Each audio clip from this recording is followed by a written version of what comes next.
Hello, welcome to this podcast, Bros from Another Mo. My name is Syed Kerblai. Do you want to introduce yourself? Waheguru ji ਕਾ ਖਾਲਸਾ ਵਾਹਿਗੁਰੂ ਜੀ ਕੀ ਫਤਿਹ Yeah, my name is Dharmveer Singh. Yeah, and as I said, my name is Syed Kerblai. So this podcast, have to say some caveats. Before do that, I'm going to say some greetings in different languages. So, Assalamu alaikum, salam, shalom, namaste, sastriakal. Do you know any other greetings? Bonjour, hola, buongiorno. I think it's Yeah, Italian. That's as yeah. far as it goes for me. Okay, what about ni hao? Is ni hao? I think is that Yeah, I think yeah, yeah, I don't want to say the wrong one, but I think it's yeah, no, Chinese. it's Yeah. yeah, so it's ni hao. But yeah, or just some fun ones. Good day, mate. So that's a really bad accent. I can't do accents, by the way. So, Oh, the typical Desi one, kidda, bro. kid down, bro. Yeah, no, I think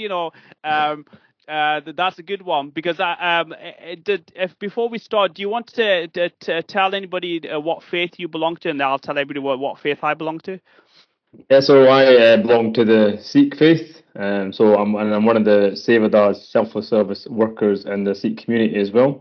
Brilliant. And is it Khalsa? Is that right? So Yeah, Khalsa. Khalsa means the pure one. So we try to live up to that. I'm not saying I'm yeah. pure, but I try my best. Yeah, no, we can all try, but I'm sure we can cover those more detailed, in different podcasts in the future. Yeah, so I belong to the Shia Muslim tradition of Islam. And again, we can cover that in future ones. If you do like what you hear, and it's just a couple of bros having a chat, and you can subscribe. I don't know where the button's going to be yet, but sorry, I've just realized. I just looked at myself. Do I look like a big tomato? Because No, I'm all red. you look great. You look great. Okay, that's fine. Also, as I've said that, I've just pointed to my chest. So today's podcast is sponsored by Rebel PT. They're a fitness group, and they run boot camps in Aberdeen and Edinburgh. And the co-founders are Alice and Tom, brothers and sisters, and they have instructors as well at the boot camps. But also they do various amazing things like community group supports, coffee, catch-ups, lunches, pub quizzes, and even hill walks, runs. And I've been on skiing with them. There's been surfing with them, and I didn't think that was going to happen in my life, so that was brilliant. So, yeah, so please look them up. I'm sure wherever the buttons are, there's going to be links regarding everything that we have said today.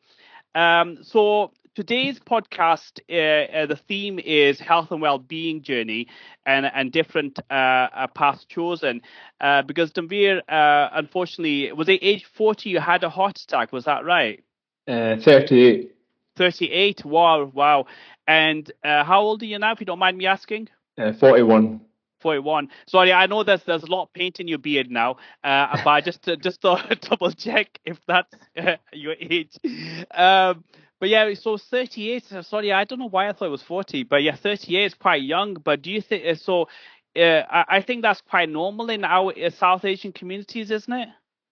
Yeah, unfortunately it is. Hearing more of it, and I was thought I'd be one of those people, but yeah, I fell into that category quite early on. Yeah. So, what I mean, if you don't mind me asking, we'll go back a little bit in time. So, obviously, I have to put some caveats and things in that during this podcast, we won't be mentioning names or individuals or anything like that. But just to make this relatable, we'll be discussing our lived experiences, just to help people in the community to, then seek out the right support, because both of us are not trained physicians or anything like that. We just have a passion to improve our community's outcomes. So if you can relate to anything that we're saying, so please contact your GP or contact NHS 24 or any other medical services, and if you have any concerns. And but before I go on, Justin, we're saying that because you bumped into a former colleague, and you told me a wee story about him as well, though, didn't you? Because after you had your heart attack, and what did he go away and do then? Yeah, no, that's true. Yeah, so obviously in an organisation that I work in, I met a colleague there, and I was chatting to him, quite close to him. So I phoned him after what Hmm. happened to me to explain, because I was a bit feeling down, so I wanted to reach out to folk and people that I cared about as well. And I mentioned to him, and he was really shocked, obviously. But on the back of me speaking to him, which is actually quite humbling, because some people just ignore when you try to, reach out to Mm. them. He actually then took action and he got himself checked, because he felt obviously maybe he could have high cholesterol because he falls in the same kind of age category. And he did. He took my advice and he went and got checked. And like I said, we're not medical practitioners or nothing like that, no professional. I just wanted to help people and say, you're at a certain age, maybe it's worth getting yourself checked out. So he got his cholesterol checked, and obviously it was all A class, everything was fine. But yeah, he mentioned that to me at work, which was it was quite nice to hear that he did listen to me.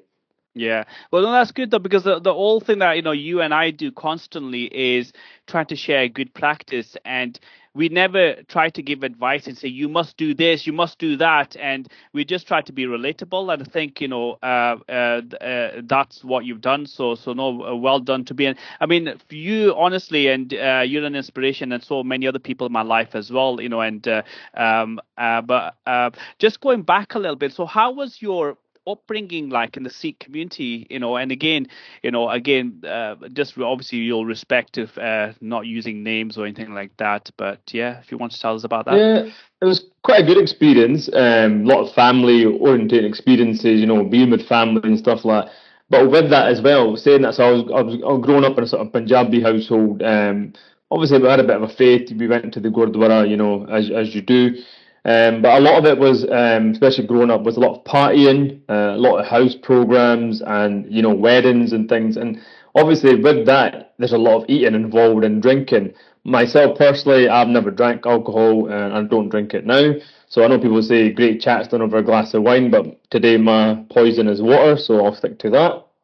No, that's fine, and it's definitely not Yeah, vodka. Just we just try to make clear that's definitely water, just yeah, not yeah. vodka. Yeah, Myself okay. and my brother Syed, we don't drink, so that's great. Yeah. So yeah, a lot of that. So with that, a lot of eating and drinking, and I think seeing that and seeing this as normal, that's what I did. So that was most of my Mm. upbringing, really.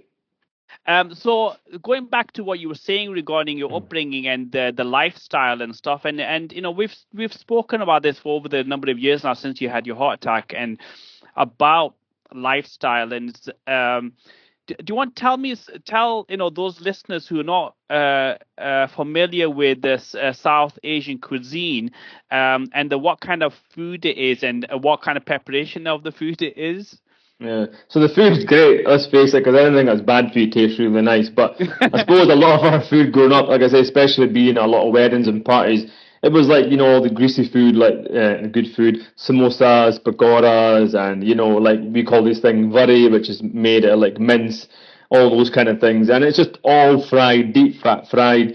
And then we have some, amazing foods like subjis we call them. So it could be like aloo Vegetables. sag, which is Yeah, so yeah, vegetables. Yeah. vegetables, yeah, so potato and spinach, all those kind of, and they were all nice as well, and they're obviously quite healthy meals. However, the way we obviously cook them, you do use a lot of ghee, a lot of oils, and we flood it Butter. and Butter. butter exactly, and then so Yeah. what happens then with that nice healthy meal turns into obviously quite a bad meal. So yeah, I Mm, mean a lot of that was things I was eating as well because it was a norm and is what we were told that's what you should mm, be eating because you're a Punjabi and you're a Sikh and this is what we eat in our families.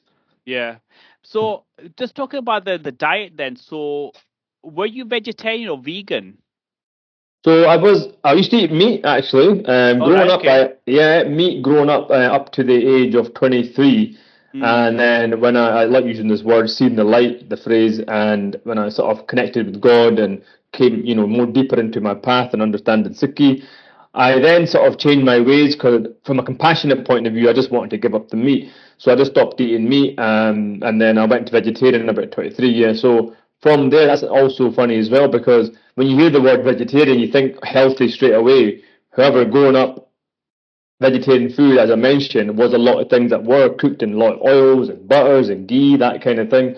So it wasn't really healthy, some of the vegetarian meals that I was consuming, but I thought mm, it was. So I was eating a lot of that when I became vegetarian, but it was some of it was good as well. I was eating a bit more healthier than before because before that I was in a lot of chip shops or Greggs or pizza shops, I had to bypass all them because a lot of those foods is mostly kind of meat orientated unless you're getting a bag of chips.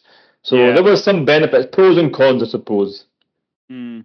So so going back again, and so when did you become vegetarian then? Yeah, so about 23, I turned vegetarian. That was in 2000 and, let me see, about 9 or something, 9, 10, I Yeah. think. And actually before that, 2007, I think it was when I fully went Yeah. Yeah. vegetarian.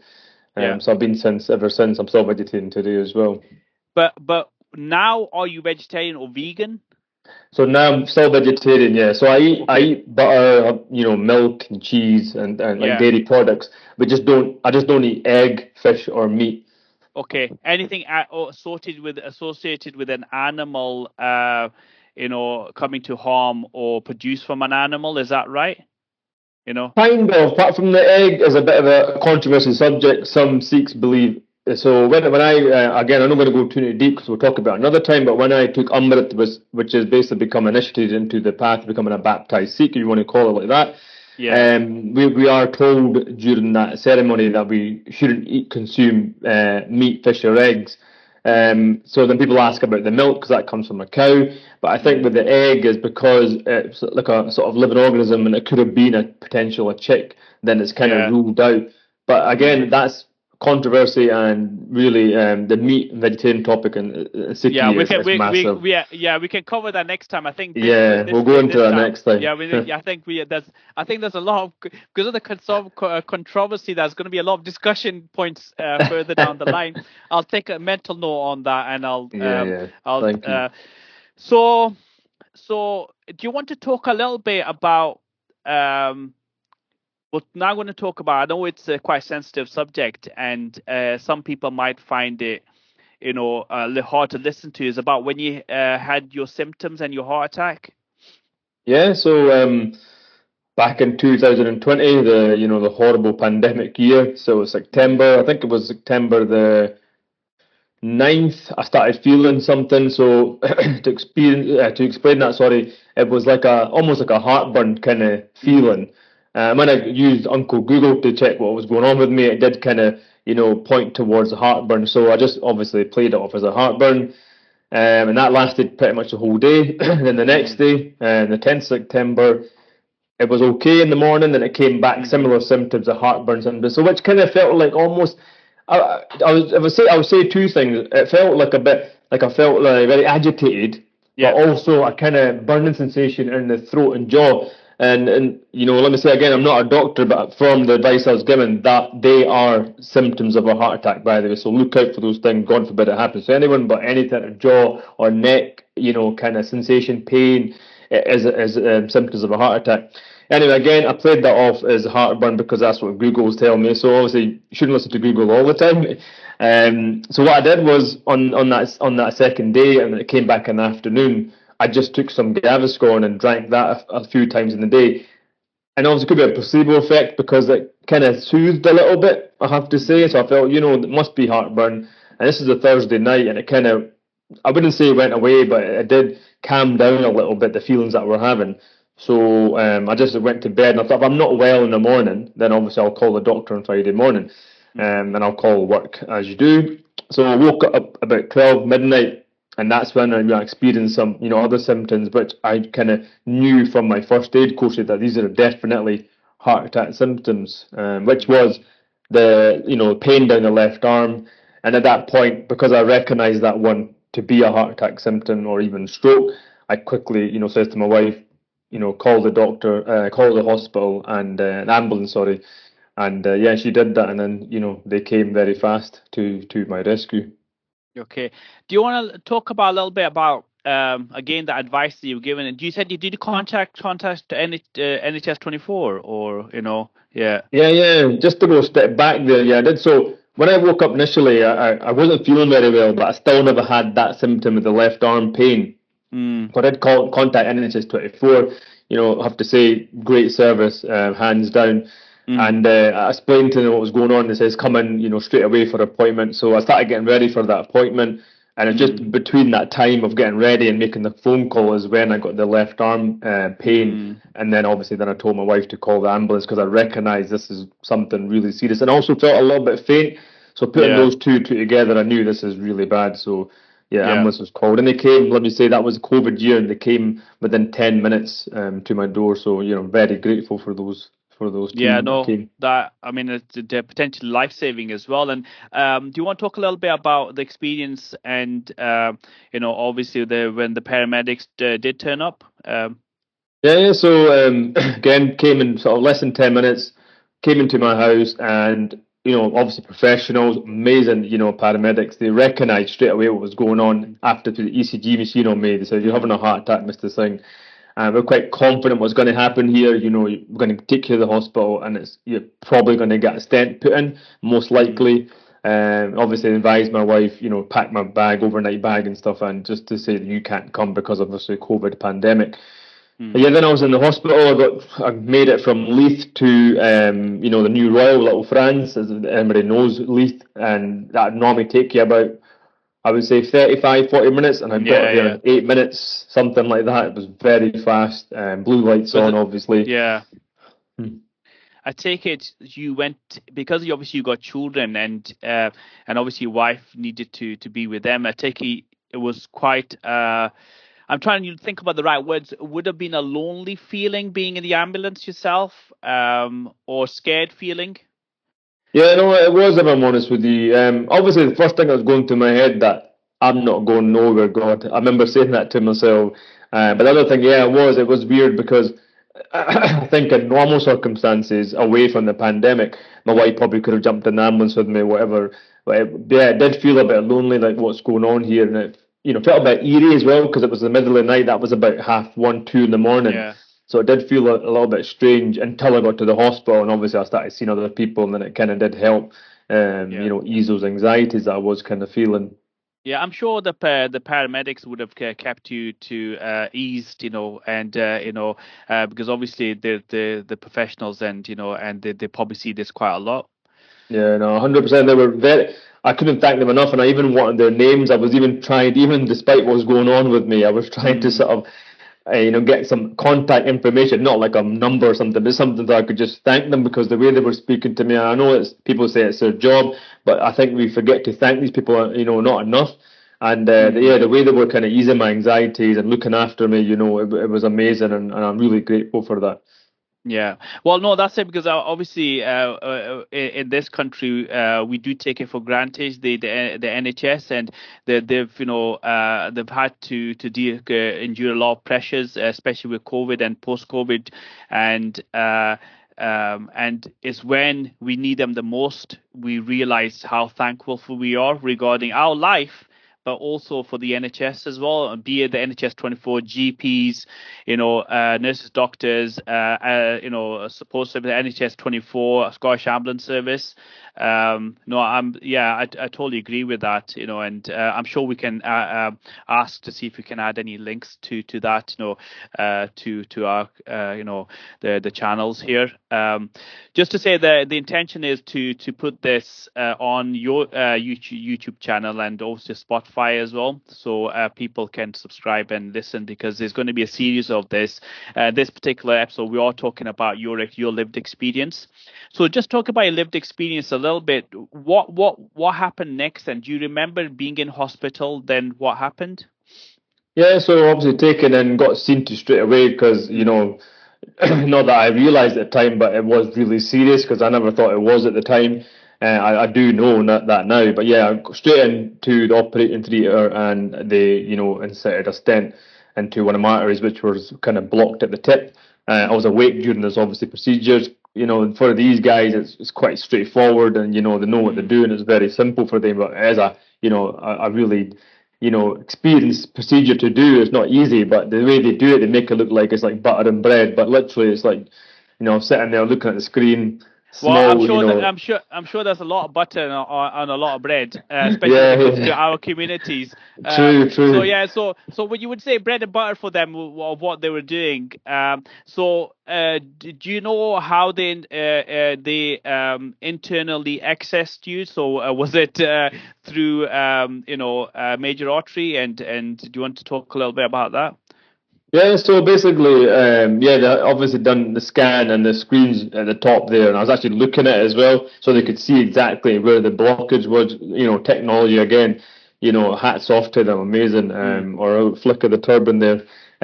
So yeah, they examined there first, and then insert a small incision here on my wrist, Oh, and then right. a Okay. very small wire which has the stent on the end of it. Yeah. It's got a drug elution stent, so it's got Ah. something on it which then clears the plaque from the artery, and then obviously Ah. opens the artery up as well, and then that thing stent basically remains in part of your artery and just becomes part of you basically. So just to describe that to some people, and I think I described this to you, and I think your cardiologist may have described this to you, is equivalent of your vacuum tube getting or Hoover, whatever you use to clean your carpets, uh, all being bunked up with dust, and that's the blockage there in your pipe, and there's no suction or power to your to your vacuum. But also for those people who don't know, plaque is therefore we could say it's cholesterol, and that's what the blockage was. Would you agree? Yeah, yeah, that's exactly what it is. Yeah, they were calling it plaque, but that's what it basically is. It's like Yeah, blockage of your artery, which is obviously due to high cholesterol, which is what I had when I yeah. went in. So basically, the your if your arteries like that, it's narrowed, and therefore less blood can get through, therefore causing the heart attack. Again, we're not physicians. People can look this up and look at the right bit of Google, Yeah, yeah, and yeah. Don't listen to and us. don't listen to us. Listen to the experts and stuff. If you have any concerns on what we've talked about so far, if you have family members have gone this, I'm sure you can relate to this. And but yeah, please seek the right medical support. Yes. So going on about after during the surgery, and how did it? So I know you were saying to your Guru Nanak, and and with Guru's Kripa, so that's that you are going to survive this. But how was there any moments of doubt? um, a slight moment.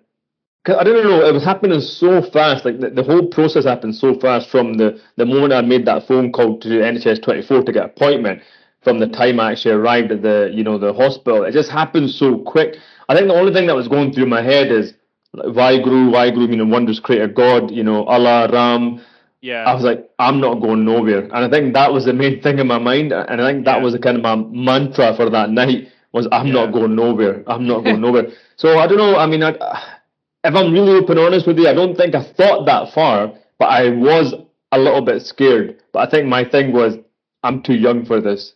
But that in reality, a lot of guys my age, will be taken by this, which is horrible. And I hope this conversation will lead to something where people will realize, let's be more focused on our, more mindful of how we do conduct Mm, ourselves in life. But yeah, I don't think I'd had that thought if I'm honest with you.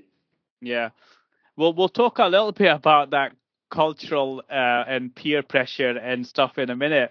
But let's keep through this conversation about how you felt on the operating in the theater, and did you feel anything? No, actually, never, because obviously pumped with drugs, so obviously no Yeah, pain there. Afterwards, yeah, a little bit discomfort, but more just here. I mean, again, they used to do this procedure from the groin area, yeah, which was a mm, longer recovery time. Where now with the wrist situation, you literally been in hospital 3, 4 days max, and then yeah, you're back home, obviously to recover. That's important as well. We can get into that. But yeah, it was no pain. Very fast. I think the only pain I was feeling is looking at the screen, thinking what's going on, and that was a kind of more more a mental pain than a physical. Because just looking at the screen and watching this procedure take place in front of my eyes, that was quite a yeah. scary experience. So what time of night was that then? What time in the morning was it? Do you So remember? that would have been about 3:30 in the morning, and that was on the 11th of September. That I'm sure. happened. I'm sure that might have been something on streaming services they could put on the TV instead. Instead of you. Yeah, I know. I wish. I know. I took a couple of looks, because of curiosity, but I tried not to look too hard because I thought just let them do what they're doing. But I did, Yeah. as we are nosy people, so I did look up and I did see the screen and seen it sort of happening. Also, the painkillers you're on, and sometimes they can make you quite lucid. You might start saying stuff like giving them advice and so I'm not sure you wouldn't have been left a bit, right a bit. So Yeah, no, true. no. So, do you remember how long the procedure lasted? It was very quick because I do know I must have got there about. I think it was about. Now it's coming back to me as we were talking. Mm, Again, this is a natural conversation we're having, guys. So please appreciate that. 2:30, I think I got to the hospital, and I think I was in the resting kind of ward for about 5, I would say. So I think I was quite quick. It was about an hour and a half or something in total. And then I went to sleep about that time. But before I did go to sleep, obviously my wife being at home was probably going out her mind, and I quickly phoned her. I don't know how I plucked up the kind of strength and kind of courage just to call her because I just wanted to keep her at ease. So I made a quick FaceTime call and just to tell her I'm all right. I don't know what's happened, but I'll explain to you once I kind of have a bit of rest because I was like knackered, as you can imagine. I think it was about 5 o'clock at this point.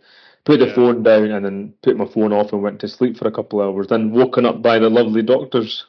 yeah. And do you remember what time visiting times were then at the hospital, or do you remember what time your wife came, or? Yeah, no, I do. So obviously, when I woke up about 7:30 from the doctor to tell me what's obviously happened, explaining everything, showing my printout of all my kind of health and cholesterol and heart scan. Mm. Then they obviously go into because the fact it was COVID, so they were very strict with visiting. And Yeah. Oh, yes. Yes. Oh, yeah, yeah. That they would have that's been. right. Yeah. So they says we can allow your wife to come in. It was like basically I think once a day for 45 minutes or something like that. So I had to Mm. pick the time, and then that time she had to come in very strictly, even if she came 5 minutes early, which she did that day. I think she arrived that morning about 11 o'clock. She had to Yeah. wait because she was there at like 10 to 11. And then Mm. she waited for 10 minutes and then they allowed her in. It was like really strict 45 minutes, that was Yeah. a very, I think, if anything, excuse me for saying this, but I found that the most hardest thing for me because Mm. I needed my wife, I needed family there, and only Yeah. she could come and see me. And Yeah. obviously, when you see previously, I mean, I don't wish anybody being in hospital, but when you are, a lot of family and friends do come and see you. Obviously, that wasn't the case for me, so it was Mm. in, and she was obviously as well, understandably, her mental health was through the roof. She had a lot of Yeah. anxiety, she was Mm. scared to see me. But it's 45 minutes, and it was like, I need to go, or I've been told to leave, and it was, that was it. So that was quite difficult. I think that was very hard for me when I think back.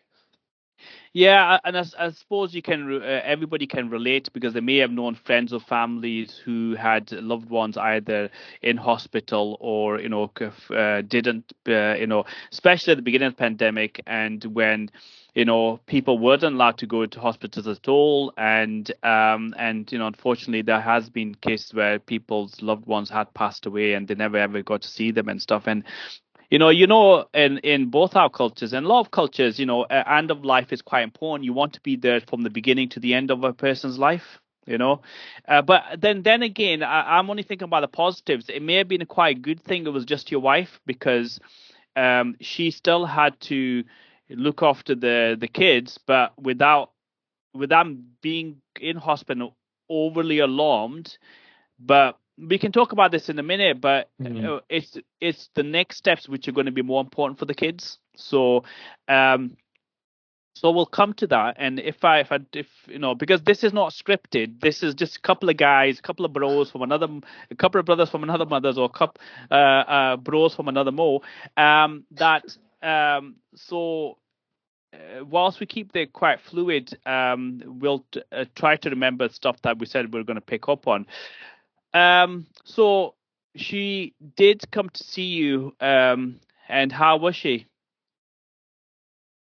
She wasn't great, if I'm honest with you, and we both talk about this moment, and I'm sure she'll respect me saying, but I think there was an element where I was needed to support her because she was in such a bad way, and that's understandable. She has seen some traumatic events in her life, and so I think she was struggling in terms of what's happened, but to cheer her up and on a positive note afterwards coming out, and we'll get into that as well. Mm, She was great, and so was my kids as well. But yeah, she mm, was in a really bad way. I think she was.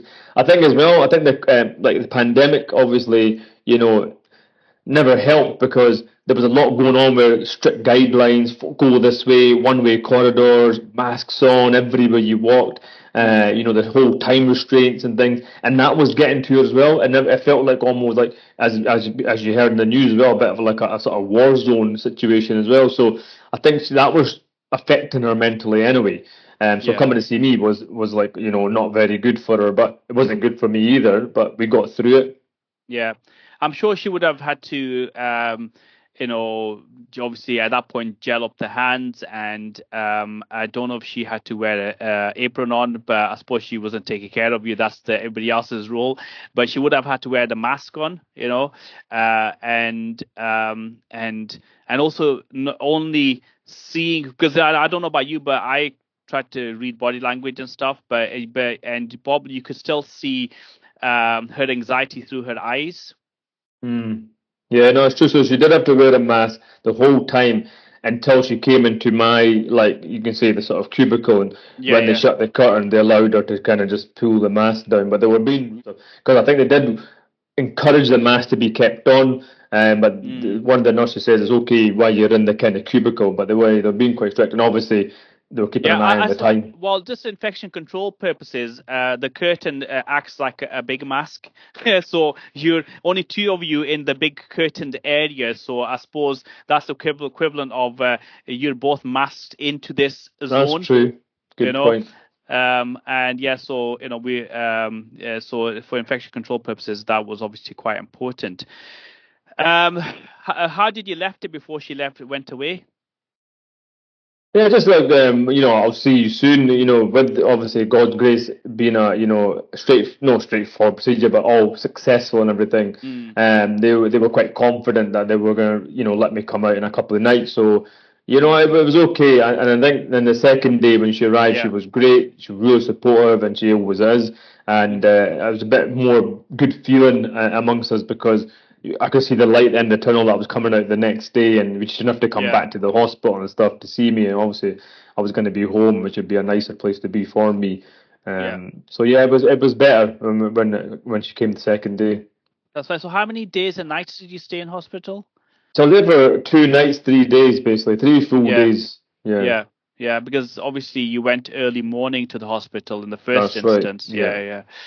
Okay. So now let's talk a little bit about, for those people listening, about your recovery. And I know we spoke at the beginning about this, but we'll come to that in a minute. But when you first went home, and you know your kids and that interactions, and you know, I'm sure you got a big hug from everybody and stuff as well. Yeah, no, I was. My kids actually came with my wife to pick me up in the car, and it was quite an emotional moment. Even though it only Mm, been like 3 days, I almost felt like I was there for weeks. I think the mm, whole thing that happened, the whole kind of build up to and everything, it was just like really overwhelming for me. And then when I see my kids jump out the car in the car park, it was, you know, it was a really nice thing. And yeah, no, they did. They all like give me a hug and, you know, went home together in the car. It was quite yeah, an emotional moment, I have to say. yeah. So how were things at home then once you got home, and I know we had these conversations early on, but tell Hmm. me about, because obviously you would have lost your appetite and you were just mostly tired. Is that right? Yeah, you know, I was very tired. I never realized that until I got home. I think I was running on some sort of adrenaline in the hospital because it's funny, I had this gentleman next to me. He was about, I think, 80, in late Mm, 80s, and you know, mm, but his mental thoughts and what he was telling me, he felt like a young man. He used to be a police officer serving in the police force, and he was a really, and he kept me motivated because he used to ask me questions all day, like about my faith and things like that as well. So I never really felt that tired at the hospital because of him. He kept me on my toes, actually. Quite a funny character as well. And then, so when I came home, it all kicked in. You know, reality, I mm. suppose, kicks in, and then I started feeling really tired and all that. But my family, I have to say, and they were absolutely amazing. I did say that to them as well afterwards because they were, you know, doing everything for me, and you know, it's understandable as well. But they were amazing, and I can't thank them enough for that. Hope they watch Yeah. just to see what I'm telling them. That's it. Yeah, they'll edit some other stuff out, I'm sure. But Yeah. because obviously extended family, there would have been restrictions for the extended family to see you, you know, and also infection control. You've just had a major health scare, and also we had COVID going about. So the anything, because you become an at-risk person as well. Yeah, that was actually quite traumatizing for me because, again, as I mentioned at the start of this podcast, we obviously are a big family and very family orientated. And my brothers and I, obviously, they were calling me and WhatsApping me and texting me and FaceTiming me, and that was fine. Mm, But they were really wanting to see me. But myself, as I had to think about myself for that moment, and I said, I can't allow anybody to come round the house, and not until I get better or we get some better guidances from obviously what's going on from the government. Well, I'm not saying better guidances, but clear guidances on where we are, the next steps. But at yeah, that point, yeah, I wasn't really allowing anybody around my house. Again, like for my safety, if anything, until yeah. everything sort of cleared up. Because again, sometimes in some communities and some family, they kill you with kindness, and sometimes they also get offended quite easily and stuff. So that would have, being, it's important to set those boundaries quite early on. So let's talk more a little bit about your recovery. Okay, so how long do you think after the initial heart attack, your operation, being at home and recovering, did you first start feeling your energy coming back again? It's truth be told, I would say about after 4 weeks. But Mm, that was a misconception for me because I remember speaking to my manager and saying, "Oh, I want to come back to work," and she was a great manager, and she was like, "No, you won't come back to work." And I was like, "Why is she saying that? That's a bit strange coming from management, but it shows you she's a good manager." And anyway, so I took her advice and took an extra 2 weeks. But yeah, after 4 weeks, I felt the energy. But then after 6 weeks, when I decided to come back to work, and that was on my own terms, by the way, I wasn't mm, forced by that. And then when I came back, I realized how much it tiring. was affecting me. Time I was Yeah. doing like 2 3 hour days, but feeling knackered. I think because your brain's engaging Yeah. in work, and it was hard. It was Just to hard. just to clarify, you were still working from home at that point, and you weren't Yeah, actually that's in the right. office. Working from home, Yeah. and obviously, yeah, that was still difficult. Even those 2 3 hours was really hard. Yeah, because obviously it sounds like you were coming back on a phased return, so like maybe 2 hours or 3 hours a day, and then building up to potentially full time. So is that how it works then for you? Yeah, well, I've done that for about sort of 3 weeks to almost a month, I would say. Mm, Phase return, which was greatly appreciated, and I think it was the right thing to do.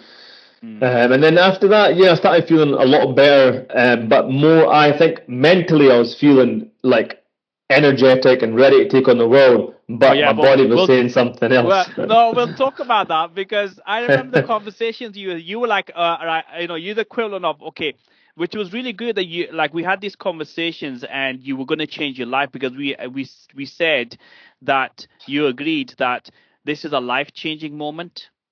It's also a Yeah, light bulb moment, and everybody around you would have to change, including your wife and the kids, and and the way that you eat and keep active and stuff, and because yeah, you once you felt strong enough, you were like, I'm gonna be cycling now. I'm gonna be doing it. It's like, no, wait, wait. And yes, remember the conversation we had, like, okay, like I said to you, just go outside, just go for a walk, just 15 minutes, and then come back. And he goes, yeah, that was a good 15-minute walk. But and I remember I tricked you because that was actually a half an hour walk with 15 minutes there and 15 minutes back. But you did feel tired for it and stuff. And yeah, yeah. but because again, your body was building back up again. You want to talk a little Mm. bit about that then, about Yeah, physical well, because activity? as much as we're not mentioning names, I will mention one person's name who really did help me through this, and that's my brother here, Syed. Okay, this is so So, embarrassing. If my clothes are not red already, I'm gonna get the beamer, which is the yeah. I'm gonna get blushing in a minute. no, So no, credit given where credit's due, and my brother here was really helpful, and he's got a good background, and some of this in terms of lived experiences, listen to other people, family stuff, and all that. So, I took his advice, I have to say. Yeah, so for me, it was like I did feel this energy of wanting to go out my bike, start, because I obviously I was in the home for about 6 7 weeks sitting in the house, and I was getting really fed up as well.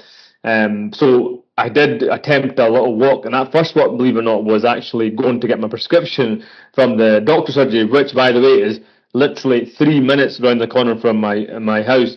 And I remember being out of breath, and that was really worrying for me. I think I had this conversation with you. yeah, I yeah, said, I just went to the doctors, which is like a stone throw away, and I was like out of breath. And I remember like my brother here saying, "Yeah, don't worry, I think that's normal." And obviously, again, you'd always say, make sure you speak to your doctor and things like that. And I did, and it was totally normal. It was like, Mr. Singh, you've had a heart attack. It's going to take a bit of time. Your muscles are repairing and all that kind of thing. Because we forget that a heart is a muscle, so it Yeah, was damaged, and so that's why they say broken heart. It was a damaged muscle that needed repair, and get to a place where it can allow me to do more and let the pump is normal kind of thing. So yeah, yeah. from that 5 minutes, I did slowly on the advice of the doctors and obviously my brother here just saying take it easy.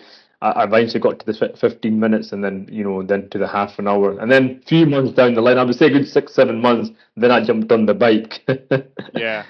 Well, no, again, thank you for saying what you did. And like, I never like taking credit for anything, and Yeah. it is because I only share lived experience, and if anybody finds that triggering in good or bad way, then that's for them to consider and stuff. And I've never, because through all my lived experience and 35 years involved in sports, different sports, I'm just trying to encourage better health outcomes for my family and my community, because like I've spoke to you about this before. I've lost my mum, my dad. I lost my dad when I was 24, my mum when I was 30. That hit me particularly hard. I think we've talked about this because my eldest, who's now 19, mashallah, God bless. She was born on the 7th of April, and then my mum passed away the 7th of May. And my mum only saw for 5 minutes in the hospital. So, and and I've lost my sister at age 55 to preventable type 2 diabetes, and two nephews, 17, 121, due to kidney failure, and a couple of cousins have committed suicide and whatnot as well. So this is all important to me, and I was try not to give you advice. I was just trying to give you a direction. And I think, the name of this podcast, and this episode would hopefully speak for itself. And it's about your journey. And I just wanted you to have the best support, shall we say, you know. And the only people who can give you the advice is the physicians and the medical, colleagues and stuff, and those in those professions. And but I'm glad that you listened to them. Tell us a little bit. Then after a year that you went to see a cardiologist, what did he say to you? Yeah, so I had a first appointment. I think it was at 6 months. It was the first one. Then Mm, it was yearly after that. So my first 6 month appointment, yeah, he was very proud of me actually. He said that he goes, "You're doing well. You're definitely on the right track and right direction of recovery." Because I think I was telling him it was all positive, and then I was already losing weight, which was really important. So just I'm 5'3", so I'm quite a small character, and my weight then was like I think 11 and a half stone. So mm, according to the BMI charts, and even at a rehab, basically nurse afterwards helping me mm, recover, she says I was probably 2 stones overweight. So they mm. recommended obviously losing that, and God's grace, I did. I'm now 9 and a half, 9 and a bit, so I've lost over 2 stone, which is a Yeah. great change. So he was really happy with my progress. And then a year later, when I seen them and spoken to them, and I went to the doctors as well for my bloods and things like that, they Mm, were really pleased. And I'll add this in that my cholesterol going into the hospital was 7.3, mm. and about 9 months later, I was 3.7. That's So healthy. That's yeah, definitely healthy. The beginning one, not very healthy, but that one, definitely not. yeah. But basically, you're not a small character. But I know what you meant though, But you're larger than life, my brother, So yeah, Thank you. yeah. So, but no, that's good to hear. And what did the cardiologist say to about other people in the community coming back after a year, maybe for another bypass or another stint? Did he say anything like that, or? No, nothing like that. No, it just says look after yourself. Obviously, Mm, you take the advice you've been given from your rehab, and look mm, on the British Heart Foundation website. All these things, which are mm. great resources, by the way. I didn't have to look at them before, but I do now, and Yeah. they've got some great tips and advice to sort of looking after your mental health and your physical health. So kind of just always on that road, and it's got me to a place where I am today. So I Mm, go to the gym, I go for regular walks, more consistent than I was before. yeah. But yeah, it says if you carry on like this, you'll be great. If you Mm, don't, then he did actually mention that we see people coming back into hospital after even a year, and that was quite scary. I think that really hit home when he said that, because I don't think he was trying to be negative. I think he was trying to say, like, be proud of yourself, because I think he even said we've had people coming in here a few months later because they've just not listened at all and went straight back into their bad habits. And that was a wake up call for me, hearing him say that. Yeah, but no, it's but we talked about it earlier on about that light bulb moment, that change in mindset, But it couldn't be easy because we'll touch on that now regarding lack of understanding within the community regarding nutrition, lack of understanding. So we're going to talk about this. We've talked about this a few times. So in our South Asian community and other communities as well, especially in India and Pakistan and stuff as well. And I don't mean this by disrespect to any communities, but it's a matter of fact. I've heard this so many times, and I think you can agree. So when somebody's, shall we say, large, right? Okay. And even if you want to say they're fat, right? People in those countries associate that as healthy and wealthy. Okay, or they've got money, so that means they're eating well, so they're quite, they're also rich, so they call them palwan. So, like, he's quite strong, yeah. Or they call him a chaudhary, which is somebody who's got loads of money and stuff like that. And then somebody who they say, like me, or how you just now, or bada kamjor, he's very weak, or single pusly, he's only got one rib, or bada gareeb, he's really poor because he can't even afford to eat because he's like that. Do you want to talk a little bit about that and what your experience has been then? Yeah, so going before my heart attack, I haven't even thought about these things, but yeah, exactly what you're saying. I witnessed that all unfold in front of me, all this new kind of terminology and stuff, and it was like, I think we are sort of, and it's a shame, and it's no disrespect to any community, we're kind of brainwashed and thinking this way that if you are, eating well, and that could be, it doesn't matter what it is, even if it's the worst, unhealthiest food, as long as you're eating constantly and you're looking like, like say, like a palavan, big, then you're healthy. And as soon as you start going down like a fitness level and you're looking a bit thin, you are called unhealthy. And I witnessed that firsthand. Again, I don't want to mention no names, but your own family members were saying to me, "Oh, you need to start eating." And I goes, "I am eating. You think I'm not eating anything?" And it's like, "What do you mean?" He goes, "No, no, but." So our biggest one in our culture is pronta kayakar. So pronta is like a chapati that's got a mixture in the middle and they're pressed together. People call them paratas. But it's made Yeah, up so I of was butter getting, and ghee and stuff, isn't it? yeah, So, 100%. It's like, it's all over it. It's all inside it. It's like, don't get me wrong, it's nice. Maybe nice once a few months, every few months, but in our society, in our communities, we that's a treat every week kind of thing, and it's a big treat that they'll have oh no, two, three of them. forget about a week. It's on a daily basis, and sometimes you have it for your breakfast, with the scrambled egg, or a fried egg, on Yeah, top yeah. as well. So That's true. That yeah. In some, I think that happens a lot more in sort of in India and stuff like that. But yeah, my brother's right here. They do, obviously, in some Asian households they'll have that every day because they think it's a staple, and that's like having like porridge and blueberries for them. And so yeah, these kind of courses were quite difficult because I was constantly arguing with family members that to leave me alone. I'm actually feel better than I ever did, and they couldn't understand that because I was getting told you yeah, look kamjor. Kamjor meaning you look ill. And I was like, yeah, or I maybe weak. look ill, You but I tell look you something, you I'm not ill and I don't feel yeah, ill. yeah, or you look weak. I think that's also a kind of a translation of that as well. Yeah, yeah, yeah.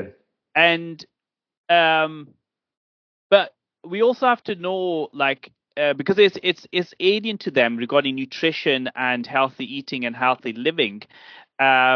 Is they're trying to, what they know about being kind and being hospitable, to new guests and stuff, is by force feeding them. Do you want to talk a little bit about that? Yeah, this is a very sensitive subject for me because I have arguments with my family about this because, you're bang on. It's like we have this thing when you come round someone's house, you could have ate, I don't know, 6 meals before turning up to a family's house, and you'll say to them, "Oh, I'm really full. I've had, a full breakfast and lunch and a little bit of snack." No, no, we need tea, and then they won't listen to you. They'll ignore what you're saying, and the frying pan's on, the pakoras are getting made, and the sweet tea's getting made, and it's put in front of your face, and it's like, I just told you, I've just ate. But again, it's not their fault either. It's the way we've been programmed and thinking you can't let someone be in your house without giving them, biscuits and mitta mithai, which is like an Indian sweet, Which Asian is very sweet, sweet, or, very sweet. Yeah. exactly, or a hot sweet tea. It's like they just can't understand it because that's the way they've been programmed. And it's good that we're having this conversation because we want to make people understand that this is not correct. Yeah, if you are hungry, ask for something to eat, that's fine, but also respect and that if someone's saying they're full, I Hmm. mean, 9 times out of 10 times they will be, but there's another flip side to this. Some people are so polite, even though they're not full, they'll say, "Yeah, I'm full. I've had a lot to eat." So it's a hard one. How do you get around that one? What's your answer to that, bro? Well, so the question is, if somebody says to you, so if you're full and they're offering you something and they've made it, I would personally say if you can take it away, then take it away. You know, well, what do you think? Have you ever done that? Saying, "I will have it," but you can make a polite excuse to leave and then take it with you. Because if they're not getting what you're trying to say, I personally, what I would do, would say, sorry, I just realized I need to be somewhere. Can you pack that up and then I'll go? Because if they're making that emotional blackmail, shall we say, too much, and they're just not listening to you. But we also have to say our various communities are very kind. They're trying to be kind, but unfortunately they're also killing us with that kindness as well. Hmm. It's You know. true. I think I've done that once or twice, maybe. I think Mm, what I think on this topic, I would like to say that we need to just start respecting each other and make sure we're always telling the truth. Because, like I said, I have seen the flip side of this. Someone saying, "Oh, I'm not hungry. I'm sorry, I'm not hungry. I've ate loads of food and things like that." And really inside, they are starving. And then some people might say, "Okay, that's fine," and really you needed it. And it's like, "Oh, wait a minute, I'll have a little bit." So I think it's always try to tell the truth and be consistent with that truth. So when you are yeah. hungry, you'll have it, and when you're not, they'll respect that as well. Yeah, I'm sure like we'll talk about this in future podcasts regarding religion and faith and stuff and how we can anchor some of those behaviors to scriptures to say actually being truthful is kind, lying is not kind, and it doesn't serve the community. And we talk about seva, which is service to your service to the community, and we also talk about kindness, being hamdardi and stuff like that. And we just need to be mindful of these things, and no force feeding. I mean, like nobody sits on your chest and feeds you and stuff like, but it feels like it mentally. It feels like it, Yeah, yeah. you know. But anyway, let's talk a little bit more about your recovery because I'm quite mindful of the time there. So how long then? After a year, do you think you start getting into a good physical activity routine? Yeah, I would say about that sort of 10 to 11 months. I remember roughly being that, and what happened was, understandably, obviously, I did take a full turn, and basically that full turn basically was that I was wanted to go gym because I looked so thin. I needed to gain some obviously muscle. So then I went to the gym about 9, 10 months afterwards to build some of that muscle up, and that's where I started seeing the gains more because I went really skinny. That's the Mm. thing. Yeah, again, we have to be careful with the word of skinny and fat and stuff. We're talking about being unhealthy and healthy. So you think you were healthy, but you were losing muscle tone, do you think? And then you were looking to build that muscle tone back up again? Yeah, that's what it was. So obviously, I went total like a different direction and cutting my calories down, but under in a healthy way, cutting them calories down because I Yeah. was overeating 100%. So I lost so much weight, but and muscle because the first part of my journey was more just walking and less eating, Mm, and then obviously I never had the strength to do the weights and that. Then I was advised by some fitness instructors, again by the doctors, yeah, you can start introducing some weights to build some of that muscle back.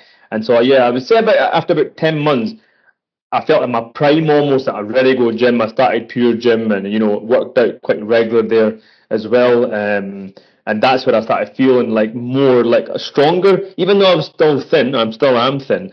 I really felt really stronger, well than before. Everything, even my back. So I suffer from sciatica.